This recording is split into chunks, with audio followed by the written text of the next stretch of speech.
Los conceptos vertidos en la siguiente entrevista no son responsabilidad ni es la línea editorial del 106.9 FM Radio. La entrevista, el punto de vista de los profesionales en temas de interés nacional e internacional.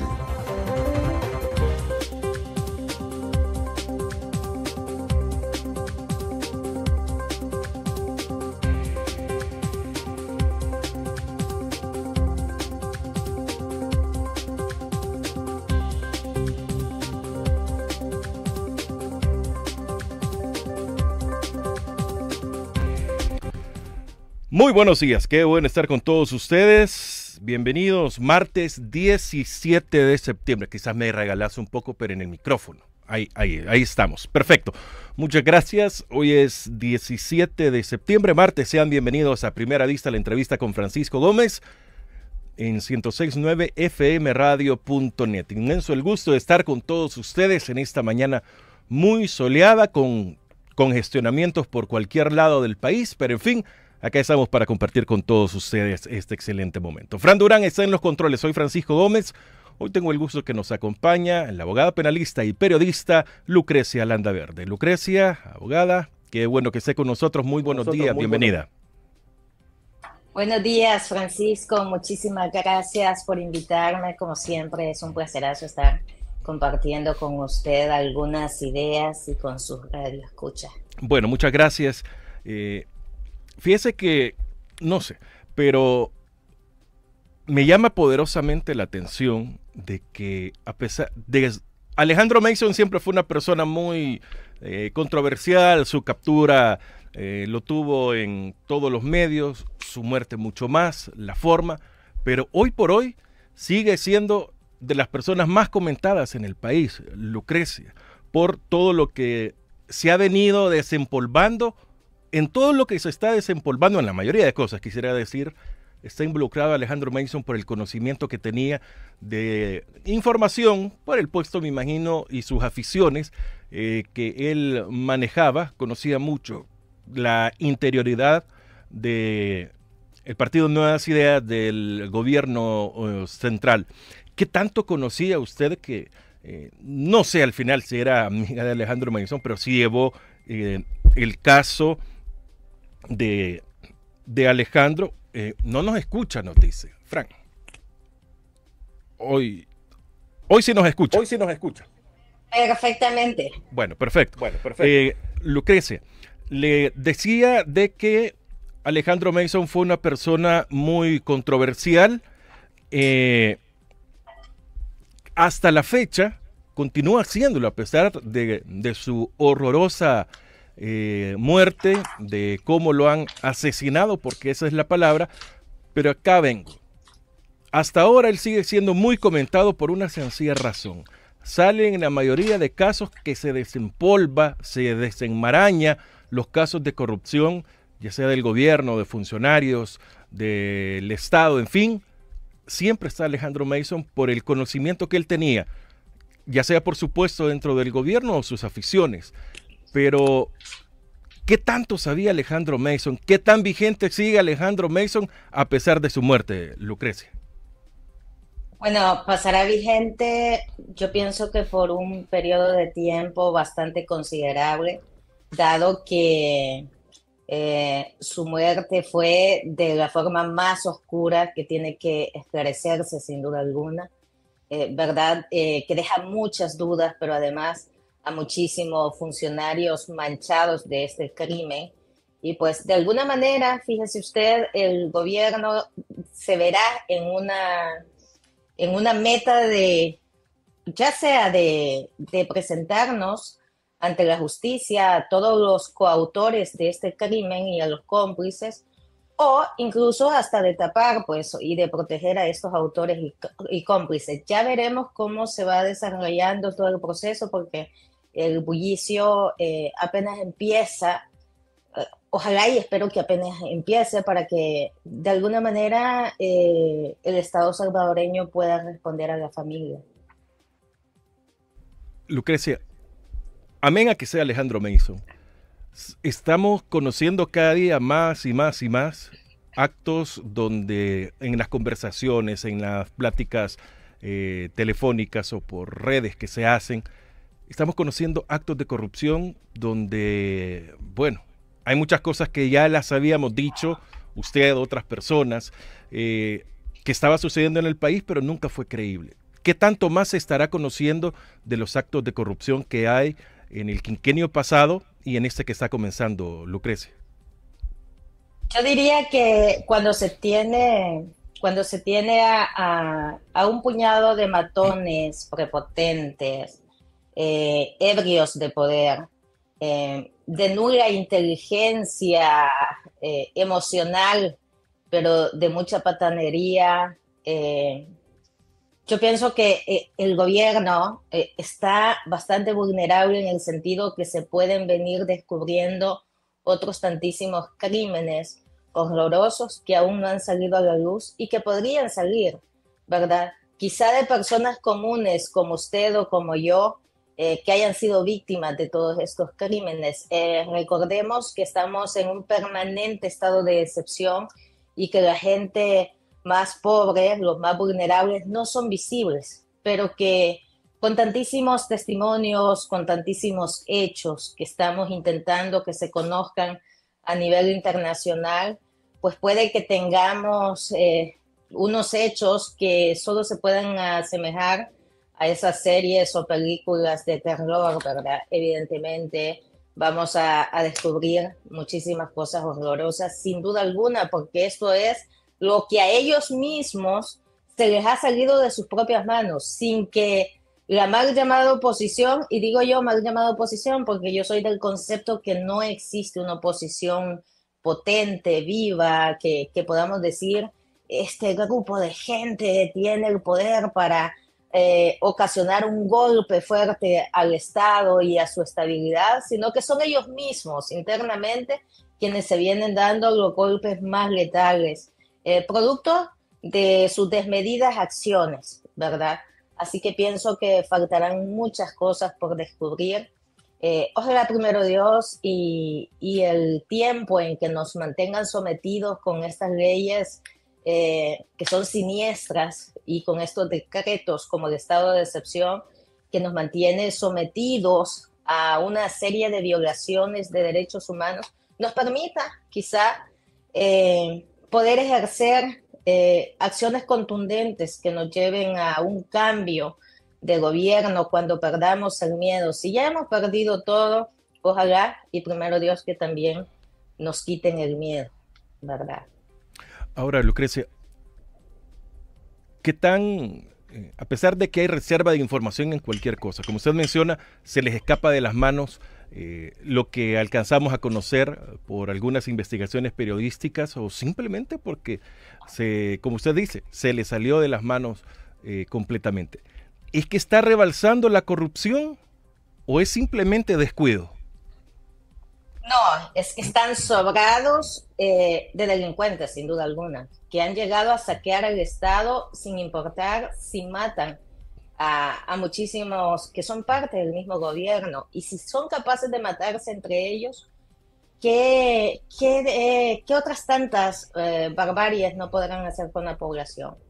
La verdad es que lamentablemente estamos llenos de delincuentes que además ejercen una función hasta de autoridades. Hay delincuentes administrando justicia o intentando hacer justicia, ¿verdad? Hay delincuentes dictando decretos o aprobando decretos con los que someten a la población. Y lo más sorprendente es que hay una cantidad gigantesca de inocentes encarcelados mientras que los delincuentes son quienes nos persiguen.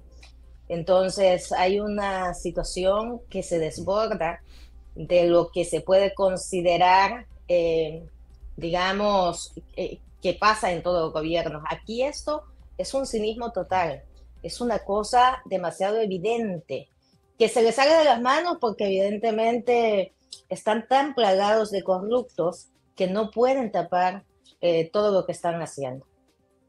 Hemos conversado con representantes de UNIDEC, al igual de COFAPES, que ven el caso de los presos políticos, por mencionar algunos casos, y UNIDEC en general observando y dando apoyo también a la mayoría de presos inocentes que acuden con ellos y que tienen cartas de libertad. ¿Qué tanto poder tiene la Dirección General de Centros Penales para no acatar el mandato del juez en que tienen carta de libertad o que pueden ir a casa a seguir el proceso en arresto domiciliar? ¿Qué tanto poder le da la Constitución a la Dirección General de Centros Penales? No es que tenga un poder que podamos nosotros reconocer como poder superior ante las autoridades competentes, ante el Poder Judicial. Más bien lo que tenemos es una perversión del sistema, donde el carcelero toma las decisiones si deja o no salir a una persona, a pesar que un juez competente, que sería autoridad sobre el carcelero, pues decide no acatar esas órdenes judiciales. Digamos que la desobediencia a ese mandato también constituye, fíjese usted, un delito o varios delitos, porque ahí pudiéramos estar hablando, además de que no está ejecutando una orden judicial, pues también está reteniendo de manera ilegal a una persona privada de libertad. Le está privando de libertad de forma ilegal. No tiene la competencia, pero se ha vuelto el sistema judicial una cosa verdaderamente vergonzosa, asquerosa, le voy a decir yo desde la perspectiva de ser abogada, y que precisamente yo tengo casos con órdenes judiciales de libertad y algunas no se han ejecutado, ¿verdad? Entonces, al final, el director de centros penales decide si obedece o no la orden de un juez competente. En un sistema de justicia medianamente equilibrado, el director de centros penales ya estuviera preso. Bueno, ¿y en qué sistema de justicia estamos entonces?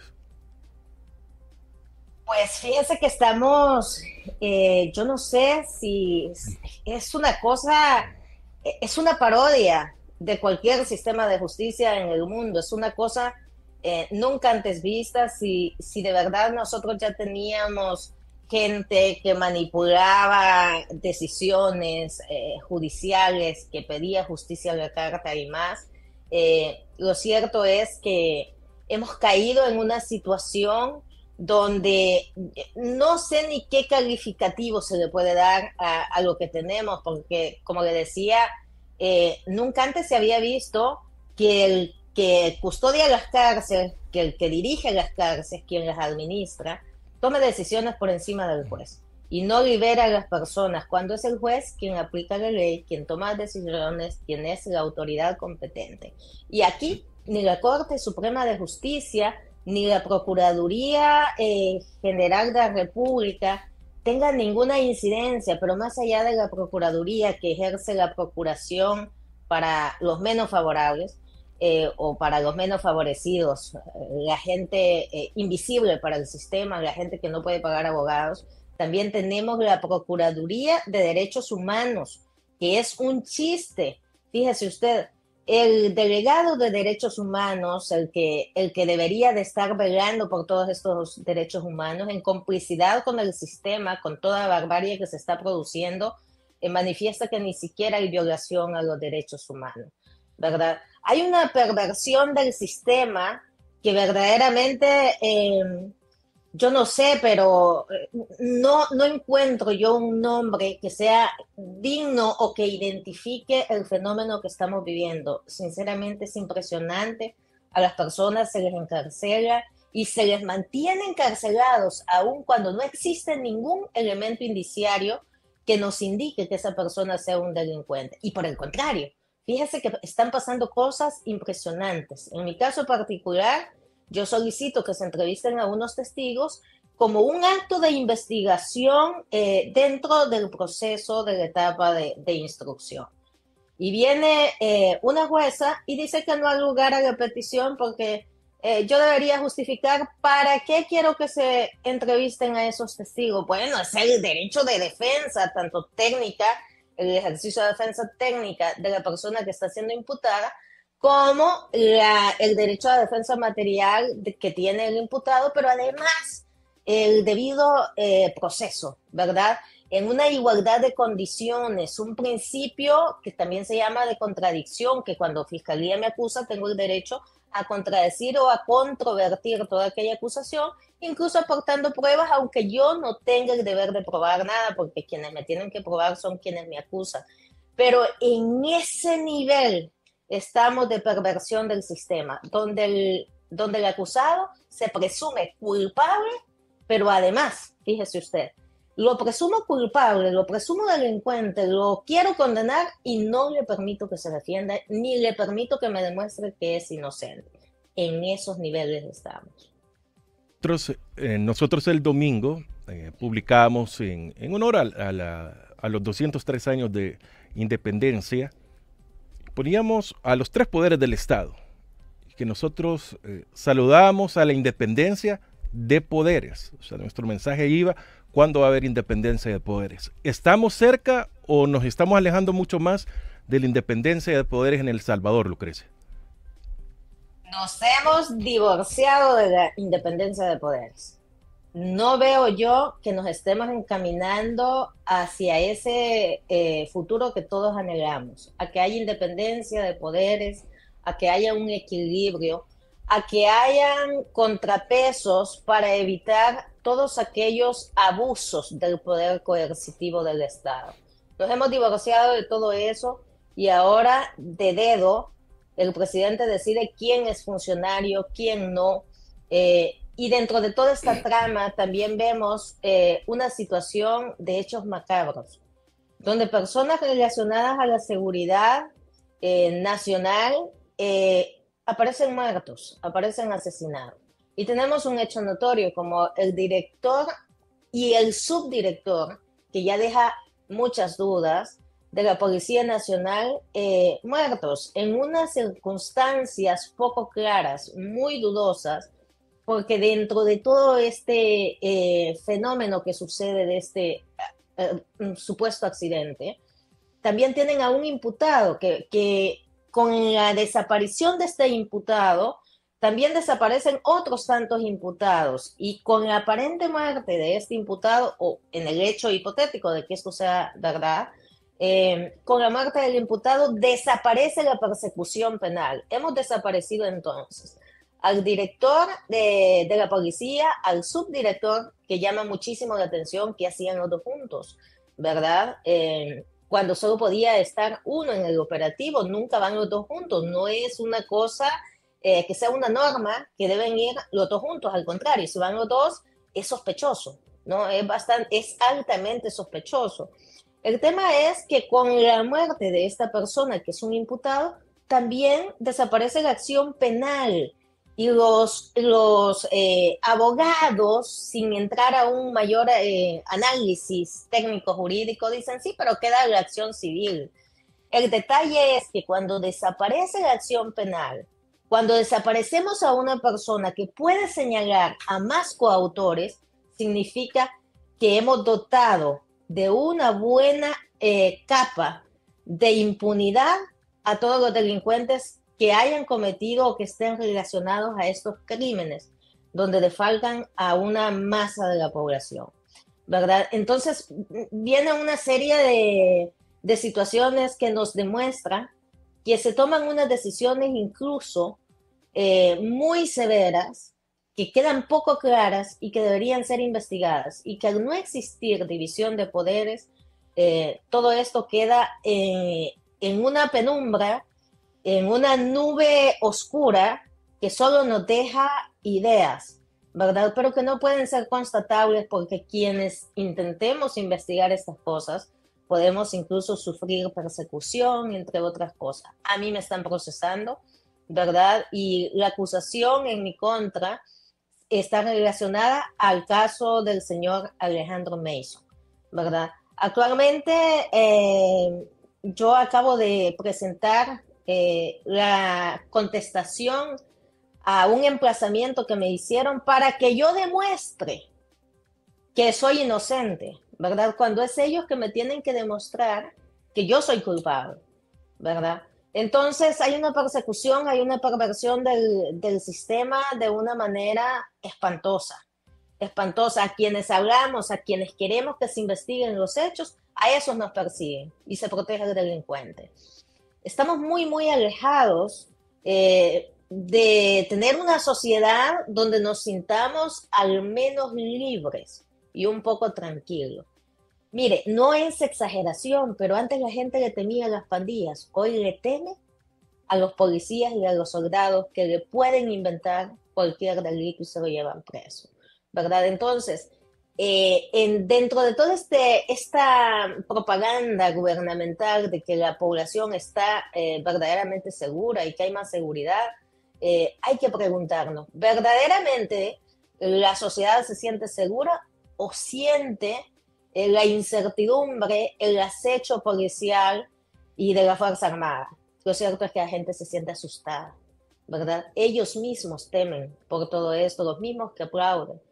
El problema es cuando malintencionadamente se lanzan unas políticas de persecución criminal que no tienen una metodología para perseguir solamente delincuentes, sino que cae el que cae, ¿verdad? Sea inocente o sea delincuente, sin ningún filtro, sin ningún método, sin ninguna investigación previa, sin ningún elemento de prueba.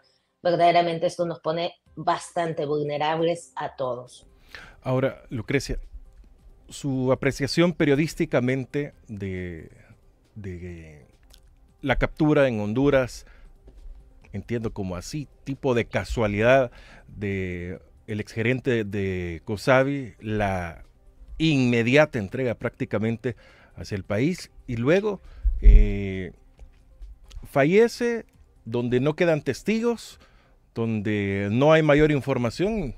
Imagino que ya viene la reserva también para dicho caso. O sea, ¿qué podemos ver o qué podemos pensar de esto que ha pasado hace un poco más de una semana?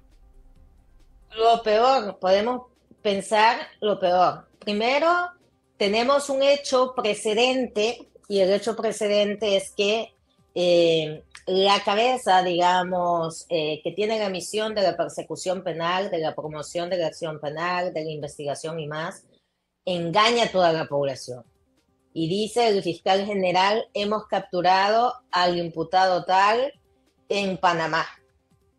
Después, pasa una noticia, tiempo después, esta supuesta captura sucede en Panamá en julio, y el presidente de la República hasta hace alguna mofa de eso, y la oposición, y quienes decían que no, que se disculpen, una cosa así, o que se retracten, decían. Pasa el bullicio mediático que hacen ellos mismos, ellos generan estas nubes publicitarias para fascinar a los que les aplauden, y pasa esto y nos encontramos con la sorpresa que nuevamente es capturado en Honduras. Cuando venimos y analizamos estos dos hechos y suprimimos intelectualmente, hacemos el ejercicio de suprimir el hecho que fue capturado en Honduras y nos quedamos con la primera captura y analizamos. Y si no lo capturan en Honduras, ¿con qué historia nos habrían salido si ya habían dicho que lo habían capturado? Y yo me pregunto, vale la hipótesis, porque han salido tantísimos muertos de centros penales. Y si nos hubieran presentado un ataúd diciendo que ahí estaba y que se suicidó dentro de la cárcel, y así evadía la justicia. Y si esto de publicarnos una mentira, que ya el hecho de que sea mentira y que sea una mentira grave, nos trae implícito el hecho de que las autoridades mismas que estaban ayudando a evadir la justicia cuando decían que lo habían capturado, pero no lo habían capturado, estaba libre. Entonces venimos y nos podemos hacer una serie de cuestionamientos desde el ojo de investigadores, de abogados penalistas. Los abogados investigamos también para poder llegar a la verdad de los hechos. Entonces hay unas cosas que no cuadran, que por mucha explicación fantasmagórica que nos den, no cuadran, ¿verdad? Dentro de la normalidad del desarrollo de los eventos. Pero nos vamos al hecho que además lo capturan en Honduras, ¿verdad? Y que para que se los entreguen no existe, cabalmente como usted dice, se lo dan tan de forma ágil y tal, no existe un proceso de extradición, porque por mucho que Honduras esté pegado a nosotros, siempre se necesita hacer un proceso de extradición. No se hace y vamos a suponer de que incluso ellos se lo tenían calladito desde antes, que estaba ahí, que habían pedido la extradición y hasta entonces sacaron la noticia. Incluso cuando les queramos dar el beneficio de la duda, existe otra serie de incongruencias que no encajan dentro de las hipótesis de la investigación criminal, ¿verdad? Porque además se los entregan de manera express, van a la frontera, que perfectamente solo podían pasar del otro lado para acá, custodiar, y no necesariamente subir a un helicóptero tomando las condiciones del mal clima, que había lluvia. Y si nos ponemos a cuestionar desde la óptica de la investigación, y si el tema de que hubiesen lluvias también fue favorable para la excusa del accidente, ¿por qué tenía que subirse a un helicóptero y no venirse y no transportarse vía terrestre? Vienen muchas preguntas. ¿Quién tiene el poder total? Ni siquiera el poder está repartido. Vamos a pensar en fracciones políticas como para que el gobierno dijera, bueno, el director de la policía lo propuso Arena o el Frente, y como yo temo de ellos, entonces mejor me lo llevo en helicóptero con la Fuerza Armada y no me lo llevo vía terrestre. Aún así, cuando le queramos encontrar y buscar alguna explicación, no las hay, no hay nada que cuadra. Hay versiones de los lugareños que dicen que el helicóptero iba muy bajo y tenemos que preguntarnos cuál era el propósito que fuera muy bajo, volando muy bajo. Desde la perspectiva de una investigación hay que plantearnos varias hipótesis. Y si acaso se estaba simulando un accidente, porque en efecto iban a aniquilar a todas esas personas cuando el helicóptero cayera, por ejemplo. ¿Quién más tiene evidencia de eso, de cómo sucedieron los hechos? Nadie. Casualísticamente, ningún lugareño pudo estar en el lugar preciso de los hechos. Hoy vemos TikTokers, gente haciendo transmisiones en vivo, acabando con su dispositivo. ¿Cómo es que no existe ni una sola evidencia? Sino que unas imágenes de muy lejos que no nos dicen nada, que intentan convencernos que tal vez hubo un siniestro ahí, pero que no nos convencen, que no es claro, que no hay evidencia precisa que nos demuestre nada. Y entonces podemos preguntarnos, ¿y las actas de levantamiento de cadáveres existen? Y las actas de reconocimiento, levantamiento de cadáveres y la toma de evidencia científica como de ADN, ver si no había pólvora, si verdaderamente ahí no se produjeron disparos, la evidencia científica que es propia de la criminalística, ¿dónde está? Y los cuerpos, ¿por qué no tuvieron autopsias? ¿Y cómo es que se deshicieron tan pronto de los cuerpos, pero cuando contrastamos lo que ha pasado en otros hechos, como el caso del señor Alejandro, le sacan todo de adentro de un día para otro y a estos no? Entonces, venimos y empezamos a cuestionar si verdaderamente esto es algo, una ficción creada para la población, y lo que hubo ahí verdaderamente es un homicidio. Magnicidio, vamos a llamar, si son muchas personas muertas. ¿Da para pensar mal? ¿Da para pensar mal? Digamos que estas son como posibles hipótesis dentro de una investigación. No es que yo esté especulando. Tenemos que descartar eso con la evidencia que se recolecta, ¿verdad? Las hipótesis se plantean dentro de la investigación, se van confirmando o se van descartando, ¿verdad? Entonces, ¿qué elementos tenemos? La verdad es que se conoce muy poco. Y cuando hacemos preguntas, lo que se tira es una cortinilla de sensacionalismo, de que estamos de duelo, no pueden hacer preguntas, es irrespeto a los muertos, y se van con esa cantaleta para no dar explicaciones de lo que sucedió. Entonces, es bien complicado asumir de que eso fue un literal accidente. ¿Cuántos millones se discuten de COSABI? Mire, como abogada que me han venido a pedir asesoría, gente que ha tenido algún fondito metido en COSABI, sus ahorritos para Gavir y no sé qué, me han venido a preguntar qué va a pasar. Y hemos llegado a indagar que COSABI tenía no menos de 230 millones de activos en su poder. Y si a la gente se le van a repartir, que es lo que se discute mediáticamente, había que comprobar, ¿no? 35 millones, ¿a quién le queda todo el dinero restante si desaparecen los imputados, si ya no hay una investigación eficiente que nos lleve a la verdad de los hechos? ¿Qué más hay en todo esto? ¿Verdad? Verdaderamente lo que yo planteo no son especulaciones, se llaman hipótesis que deberían ser descartadas o en todo caso confirmadas con la evidencia, porque todo eso es posible. Hay millones de dólares de por medio y muchos políticos manchados con préstamos que sacaron de esa cooperativa, ¿verdad? Vale todo este planteamiento de preguntas y más. Una pregunta más, aunque parezca ingenua, pero con la muerte del exgerente de COSABI no se acaba el caso.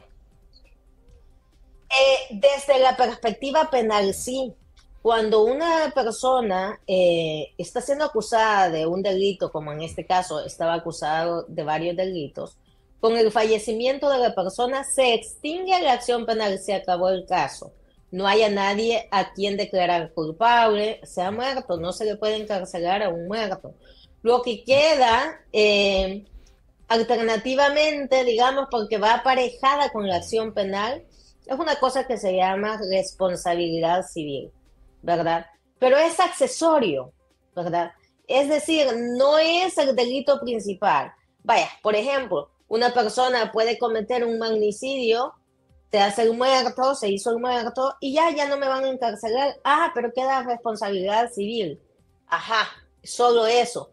Pero, y el hecho en sí penalmente quedó en la impunidad, ¿verdad? Porque aquí hay delitos que perseguir y los delitos no se van a perseguir. Lo que se va a hacer en todo caso es tratar de dar una retribución económica a las víctimas y eso se llama responsabilidad civil.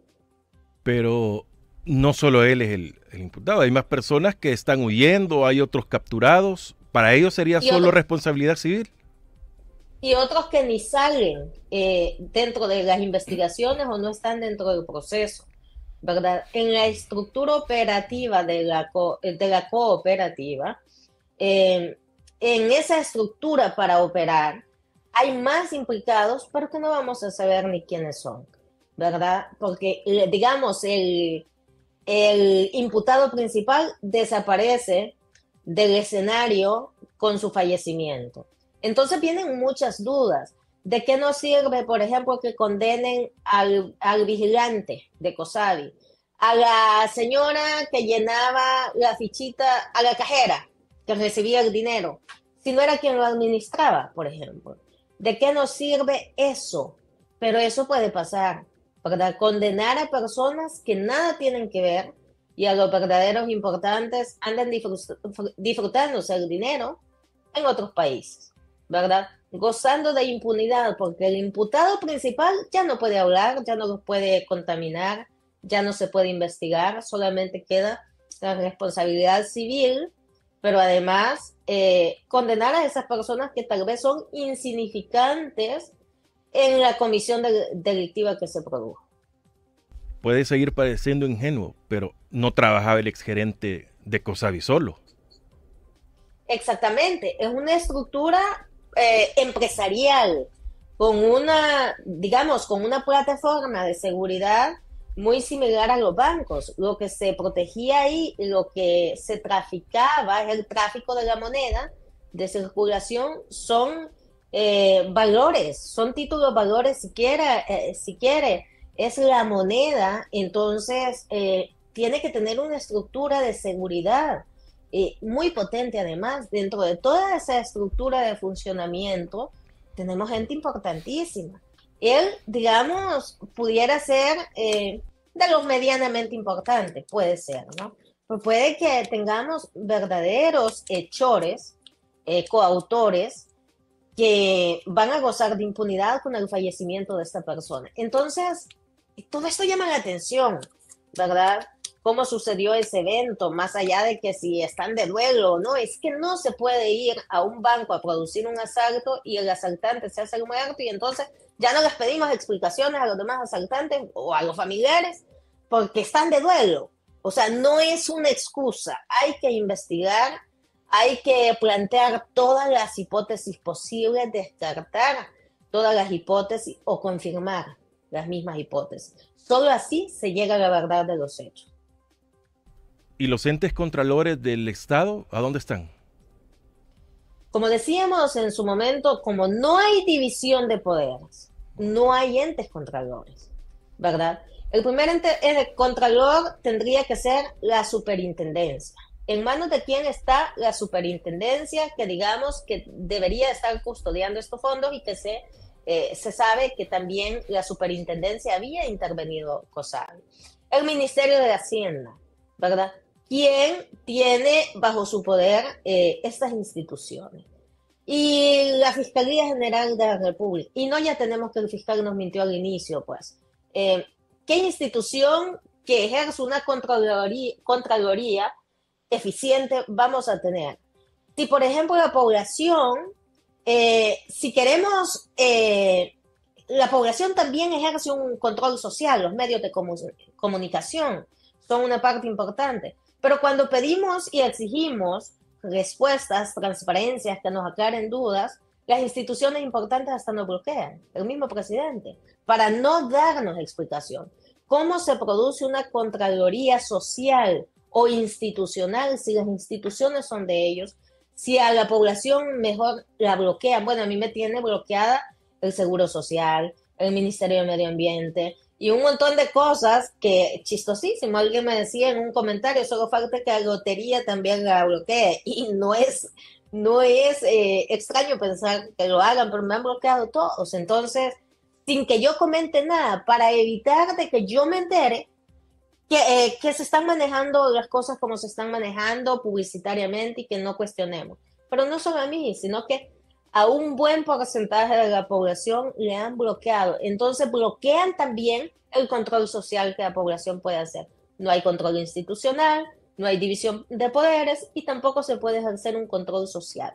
Como el Ministerio también de Acceso a la Información Pública es de ellos, lo desmantelaron simplemente, decretan todo en reserva y ¿qué? Ya no hay manera de obtener datos y al final solo nos constituimos en víctimas de todo este saqueo y de una amalgama potente de mentiras proyectadas desde una maquinaria fuertísima de publicidad gubernamental.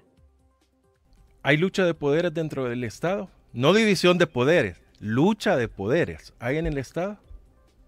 Con la información que hemos visto del caso del señor Alejandro Mason, ya no tenemos dudas.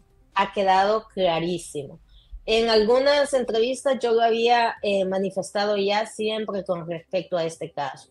Es importante aclarar que yo me aparté de este caso, ¿verdad? Pero que con esa información nos ha quedado constatadísimo. Primero que fue un homicidio planificado, una conspiración que al final se llegó a ejecutar y terminó como terminó, ¿verdad? Que venía desde hace algún tiempo planificándose ese crimen, que como yo lo sostenía antes, fue víctima de torturas, que en efecto lo fue, y que hay una serie de irregularidades que involucran a las autoridades, que deberían investigar el crimen, pero que son parte, digamos, de un panorama muy oscuro que no nos permite ver qué es todo lo que sucedió dentro de todo este crimen planificado, que queda revelado con esos elementos probatorios publicados por los medios de comunicación. Ahora, Lucrecia, si vemos toda esta enmaraña que es problemático, es triste, es preocupante, los afectados de COSABI, ¿a quién demandan? ¿A quién reclaman? ¿A quién le piden? ¿quién les va a responder? Mire, es penosa la situación jurídica de los afectados, de las víctimas, porque ya los hemos visto casi que implorándole al presidente que les ayude, cuando debería ser la institución, el Ministerio Público, el Ministerio de Hacienda, la Superintendencia, la Fiscalía General de la República, los tribunales tomando decisión en estas investigaciones y resolver esos problemas. Le piden al presidente que les ayude, por favor, porque saben que aquí no hay división de poderes, no hay donde acudir, y entonces esta gente prácticamente está a la voluntad del presidente de la República. Si el presidente da una orden, los otros la ejecutan, y si el presidente no lo aprueba, no lo ejecutan. Y al final esta gente, fíjense que puede quedar, eso es lo que me preocupa con la responsabilidad civil, y que no hayan condenados, gente importante condenada en el ámbito penal.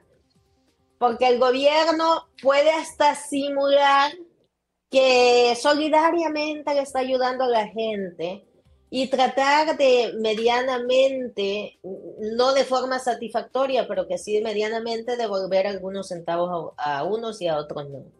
Entonces puede suceder eso. La gente no tiene dónde acudir. Esa es la respuesta categórica. Sin duda es demasiado preocupante y demasiado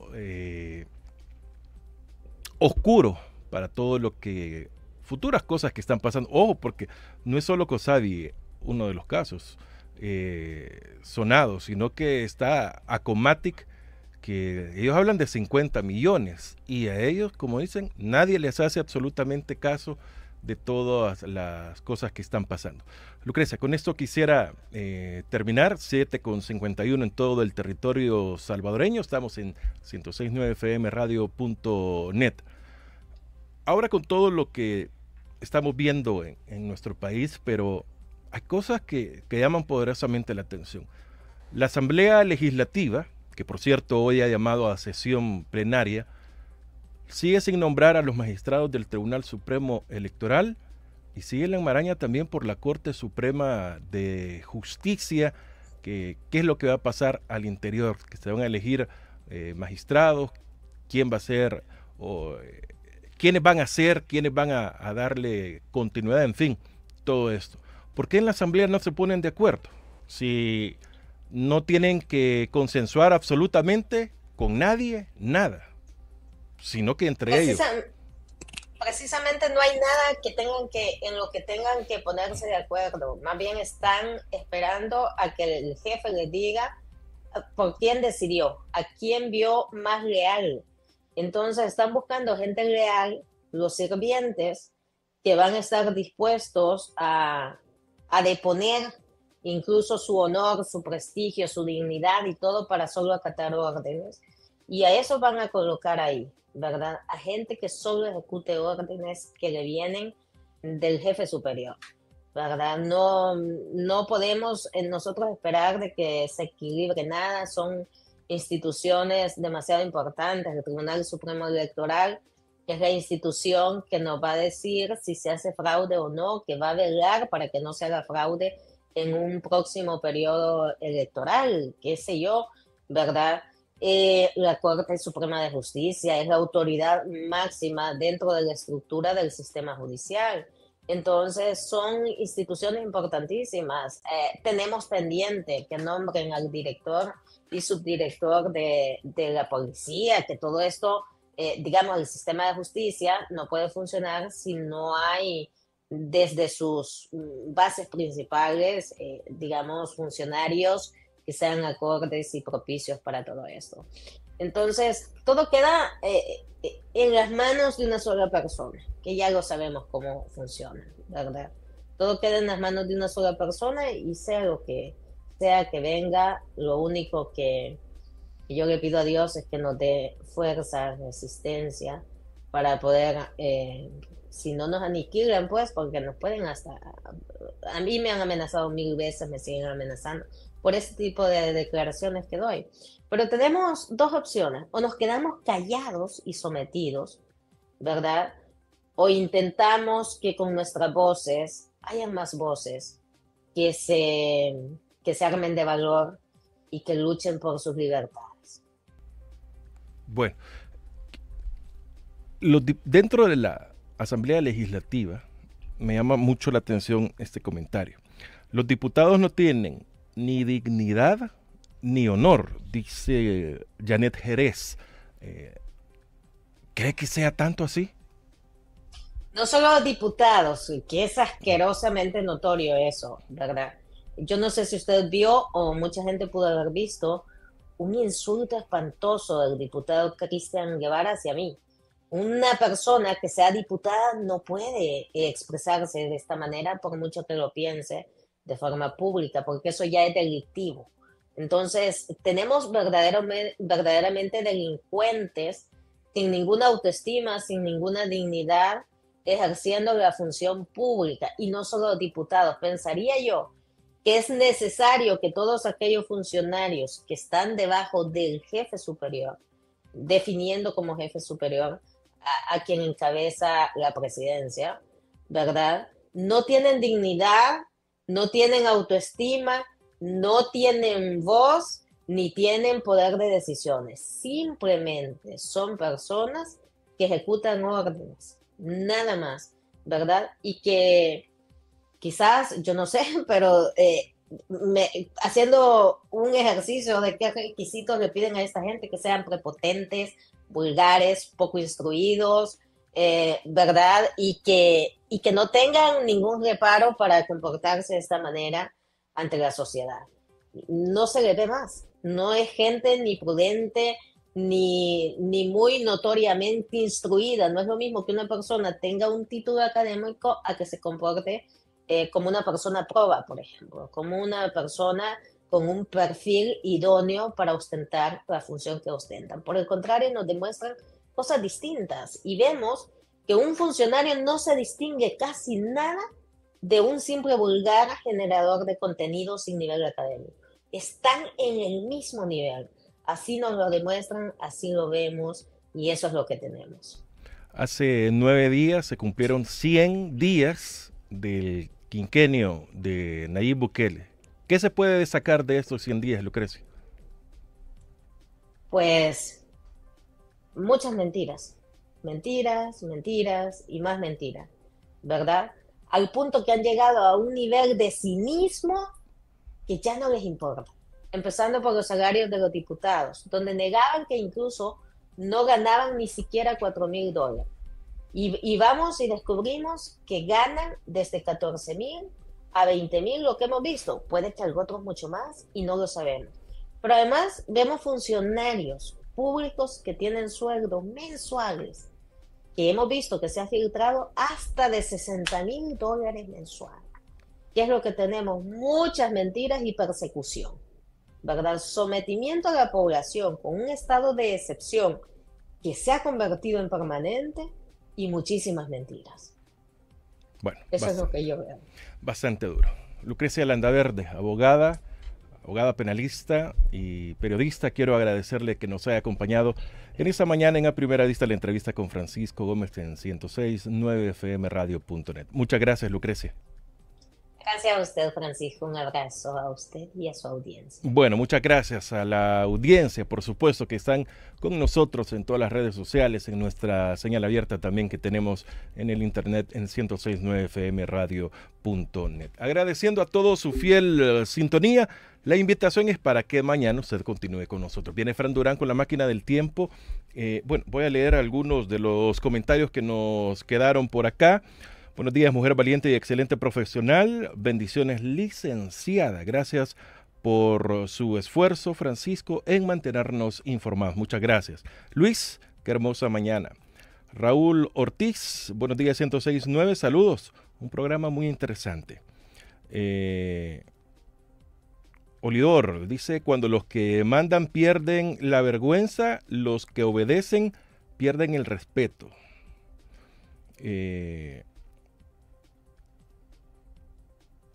Me encanta escuchar el acento francés de la invitada. Janet, buenos días. Una pregunta.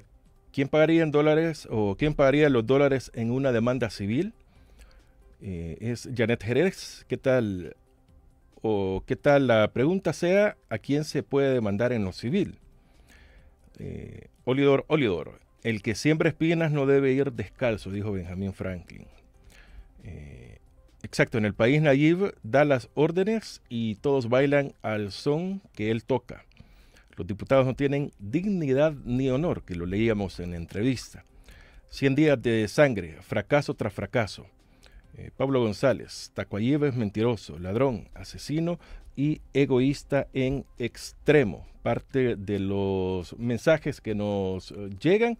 Por acá tenía un par de mensajes más. Responsables penales son los que no se cree que sea solo Coto, es un desfalco, han de ser muchos los responsables. Se están viendo cosas macabras, dice Judy Ram. Joel Varías, el silencio no es opción, es mejor morir con honor que vivir con vergüenza. Medardo Vázquez, saludos para todos. Marta Barahona manda muchos aplausos, entre otros, que nos llegan acá a la cabina de la 106.9fmradio.net. Pásese ya a 1069 en número 1069fmradio.net y también nos pueden escuchar porque tenemos la misma señal en viernesderock.com para que vengan con la máquina del tiempo con Fran Durán que viene a continuación. Tenemos mucho para compartir también en redes sociales, es más en redes usted o en el WhatsApp 76168383 nos puede mandar sus imágenes de que están escuchando la radio en línea. Buen día para todos.